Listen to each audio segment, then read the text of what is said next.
I nderuarat Nikolla, të dashur vëllezër dhe motra më Krishtin. Sot ne të krishterë ortodoks kemi panajir të madh sepse në këtë datë, 17 janar, Kisha ortodokse nderon një shenjtor të madh. Një supernova, mund ta themi, shpirtëror, cili shkëlqen në qiejt shpirtëror në mbretërinë e Zotit. Ashtu si thuhet edhe në troparet e kishës, qielli ka një diçka jashtëzakonisht të madhe. Ka shënandonin e madh, që quhet Ati i murgjërve. Do dini se kisha, mbasi kaloi persekutimin fizik 3 shekujt e parë, e pa si nevojë të ketë persekutimin, ose më mirë të themi, të pranoj vuajtjen e vullnetshme, shpirtërore dhe trupore. Sepse që të hysh në mbretërinë e Zotit, duhet patjetër që neve të kalojmë në pikëllime. Këto vinë me dëshirën tonë ose pa dëshirën tonë. Kështu që kur u qetësua për ndjekja kundër kishës, atëherë dolën njerëz të cilët kërkuan të bëjnë një jetë të vështirë, asketike, të privuar nga komoditetet, nga lidhjet familjare, dhe t'i përkushtoheshin 100% Zotit. Këta quheshin dhe quhen asketët, oshënarët, ose murgjit. Dhe në shekullin e 3 dolën shumë njerëz të spikatur që filluan të bëjnë një jetë të veçuar. Por mbi të gjithë shkëlqeu Shënandoni i Madh. Kush ishte Shënandoni i Madh? Shënandoni i Madh lindi në vitet 250 mbas Krishtit në Egjipt dhe lindi nga prindër besimtar, të thjesht, të pasur, dhe ata u përpoqen që djalin e tyre ta mësonin me frikën e Perëndis. Kjo është dhurata më e madhe që një prind i jep fëmijës vet. Shënandoni dallohej që fëmina, thuhet, sepse ai ndryshonte nga fëmijët e tjerë që kishin qef dhe dëshirë për lodra argëtime, kurse ai ishte njëri i mbyllur në veten e vet, njëri që mendonte, meditonte për Zotin, kishte një dëshirë të lexonte jetët e shenjtorëve, shkrimin e shenjtë, dhe për arsye se në atë kohë nuk ishte shkolla që mësonin besimin, po ishin shkolla të filozofisë pagane, atëherë prindit nuk e çuan të shkollohej, por thjesht mjaftuan të mësonte shkrim e këndim. Dhe në moshën adoleshente ai mbeti i jetim. Të dy prindit u larguan dhe i mbeti në administrim pasuria dhe motra e tij. Por kur vajti një herë në kish, dëgjoi nga predikimi, nga leximi i Ungjillit, fjalët që Krishti i tha djaloshit pasur: "Në qoftë se do të bësh i përsosur, shit gjithçka që ke, jepi ato të varfërt e më ndiq." Shënandoni këto fjalë, i mendoi se Krishti po ja thoshte atij.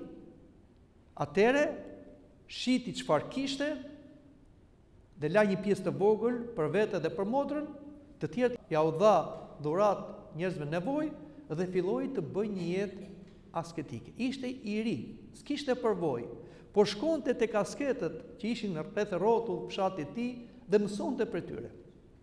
Një herë tjetër ai dëgjoi në kish përsëri fjalët që i tha Krishti, që na i thot Krishti: "Mos mendoni për nesër, mjafton i dërimi ditës sotme. E nesër mendon vetë për veten e vet." Atëherë Shënandoni i hoqi të gjitha, dhe atë çfarë kishte mbetur, motrën e la te disa gra besimtare dhe filloi të bëjë një jetë asketike. Asketizmi i tij është i jashtëzakonshëm, është hiperbolik. Ishte në moshën 20 vjeçare. Dhe shkoi edhe u fut në një varr. Dhe aty filloi t'i lutet Krishtit. Kjo nxiti xhelozinë e djajve, se cilët e shikoni veten të turpëruar që një djalosh po i tallte. Nuk ishte frikë as nga vdekja, as nga demonët. Atëherë ata filluan ta trëmnin. Na thuat që u lërisnin, i bërtisnin, i shfaqin si kafshë të egra, madje edhe e mundonin, madje e lanë gjysmë të vdekur. Por Shënandoni qëndroi atje dhe lutej me lotë Zotit që ta ndihmonte. Dhe i thoshte djeve, nëse ju u ka urdhëruar Krishti të më vrisni, hajtë më vrisni, po jeni të pafuqishëm, sepse derisa u lërisni dhe më tremni tregon që ju nuk keni fuqi. Se po të kishit fuqi mjaftonte vetëm njëri prej jush të më vriste. Dhe mbasi kaloi gjithë të vuajtje, të durim, atëherë u shfaq një dritë. Nga drita u zhdukën demonët dhe u shfaq Krishti. Atëherë Shënandoni i Madh i thot, po ku ishe ti o Zot? Pse më le të vuaje kaq shumë? Ktu isha, biri mandon. Shikoja luftën tënde. Luftove dhe fitove. Edhe unë do ta bëj të madh emrin tënd. Dhe kështu Shënandoni i Madh, duke marrë kurajo dhe fuqi nga Zoti, filloi përpjekje akoma të mëdha asketike. Madje shkoi thellë në shkretir. U mbyll në një vend për 20 vjet. Njerëzit shkonin dhe dëgjonin ulërimat e demonëve dhe i thonin largohu prej nesh, largohu nga ky vend.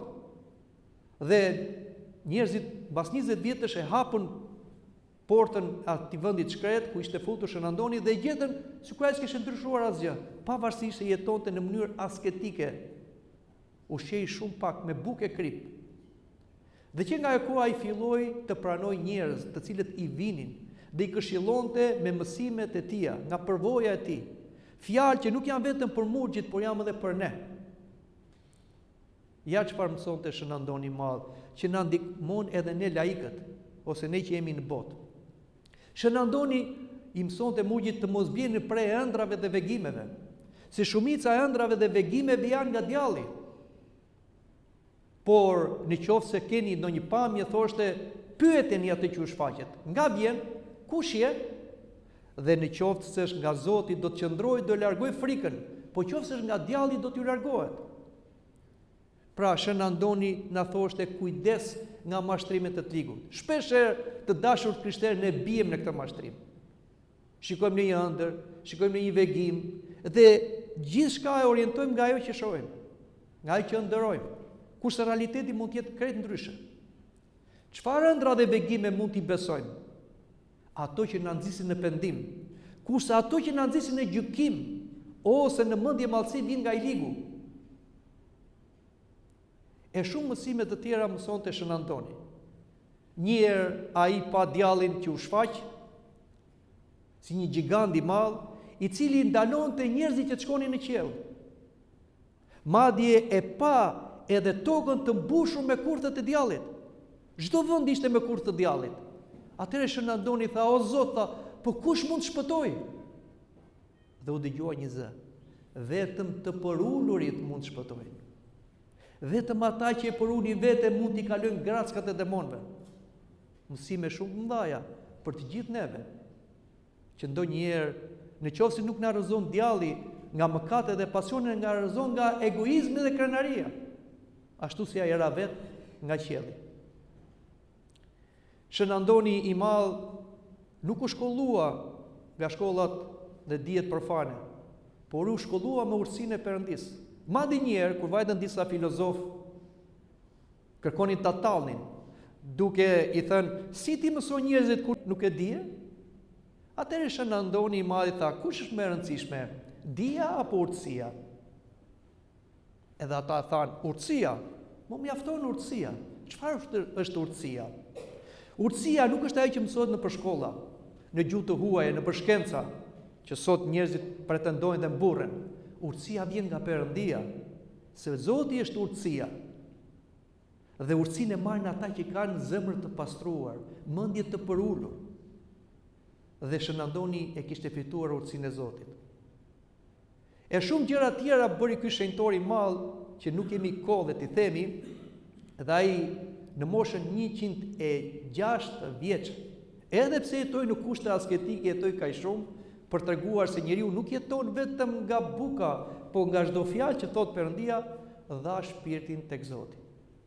Ai në jetën e tij drejtonte 10.000 murgjër. E kishin si atin e tyre. Jo vetëm murgjit, por dhe njerëzit e tjerë laik, por dhe mbretër i kërkonin atij mendim, sepse ai kishte urtësinë e Perëndis. Dhe duke u bërë kështu modeli i murgjërve. Murgjit, të dashur krishterë, janë njerëzit më të zgjedhur të shoqërisë njerëzore. Quhen ajka e njerëzimit. Ashtu si janë ëngjit dritë për murgjit, murgjit janë dritë për ne. Lum ai që thirr në këtë jetë të bëjë një jetë murgjërore, sepse ai është i kushtuar 100% Zotit. Por dhe ata që martohen mirë bëjnë, se martesa është misteri i kishës, është bekim nga Perëndia. Edhe brenda martesës ne mund të jetojmë si murgjër. Prandaj edhe kisha ka ditë kreshmore, periudha kreshmore, që dhe ne brenda martesës të ushtrohemi në murgjëri, sepse do vi një ditë që edhe martesa do shfuqizohet. Dhe në ardhin e dytë të Zotit nuk do ketë më martesë. Dhe njerëzit do jenë si angjëj, nuk do shtohen, nuk do shëmohen. Pra që në këtë jetë duhet ta provojmë edhe jetën asketike murgjërore edhe brenda martesës. Dhe për këtë kemi shembuj shenjtorët oshënar. Dhe një ndër ta dhe mësuesi dhe drejtuesi i murgjëve Shënon Antoni në Madh. E dyta që do të them është ne krishterët ortodoks në Shqipëri. Sot kemi një kremte tjetër, pavarësisht se nuk është në kalendarin fetar liturgjik. Kremtojmë mbretin e shenjtë, Gjergj Kastriot Skënderbeu. E dini që sot nderohet fjetja e tij në 17 janar. Pra, kush është Skënderbeu? Ose Gjergj Kastrioti. Ju e dini të gjithë e nuk është nevoja t'i themi. Po ne jemi mirënjohës atij njeriu. Nuk ishte njeri i zakonshëm. Pavarësisht është i pashpallur, ne mund ta themi se ai është një shenjtë. Siç janë mbretërit të tjerë të shenjtë që i nderojnë në vende të ndryshme të krishterëve ortodokse, që luftuan kundër armikut. Por për çfarë luftuan? Për besimin e krishterë ortodoks dhe për vendin. Dhe nuk ishte me fuqinë e tij, që me fuqinë e Zotit. Tradita na thotë që u shfaq Shën Gjergj trofeprursi, kur ishte në Turqi, dhe tha ktheu se populli ka nevojë për ty. Dhe vërtet populli kishte nevojë, populli i robëruar, populli i arbëror. Ai e mblodhi popullin në bashkim në Zotin, në Krishtin dhe në dashuri për atë. Dhe Zoti i dha fuqi mbi natyrore. Ai poshti superfuqinë më të madhe të asaj kohe. Osmanët, turqit, që ishin bërë lemeria e njerëzimit. Nga 20 luftra, të gjitha e fitojnë një humbi dhe kjo me tradhti të Mojsi Golemit në Berat. Dhe ai vdiq në paqe. Duke na lënë atë shembullin që e din dhe juve. Po t'jeni të bashkuar, askush nuk i mund. Por fatkeqësisht, mbas Skënderbeut, Gjergjit nuk e mbajtën këtë shqiptarët. U përçan e u sunduan për 500 vjet. Kur fjeti Gjergj Kastriot Skënderbeu, mbretëresha anglisë tha, sot vdiq mbreti i Epirit,